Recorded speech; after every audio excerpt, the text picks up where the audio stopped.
Turning now to the latest on the war in Ukraine. Ukrainian troops have recently recaptured an estimated 2,000 square miles of territory. Yeah, the country's president says the counterattack will continue, and Russian President Vladimir Putin is now facing some rare criticism at home. CBS 4's Deborah Pata reports. Seizing the momentum, Ukrainian troops continue their remarkable advance. Yellow and blue, pretty much the only colors flying high across this region today, as they win the admiration of liberated towns and villages. Our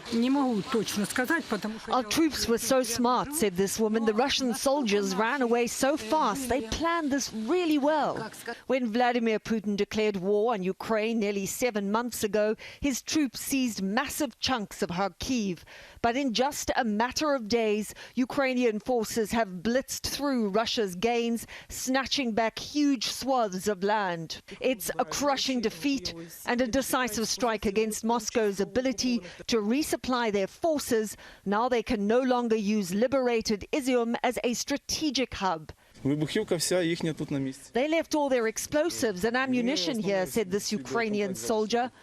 As the Russian front line collapsed, the extent of a war declared largely on civilians is becoming clear. Hospitals and schools blown up, people killed in their own backyards. Away from the battlefield, hard questions for Putin on state-run television, which usually only pushes Moscow's line in its so-called special military operation. It's either full-scale war or we get out, said former parliamentarian Boris Nadezhdin, and policy expert Viktor Olevich exclaimed in disbelief. You say everything's going according to plan? You really think 6 months ago we planned on leaving and repelling a counter-offensive? Ukrainians want to believe that the tide is turning in a war that's been weighted in Russia's favor.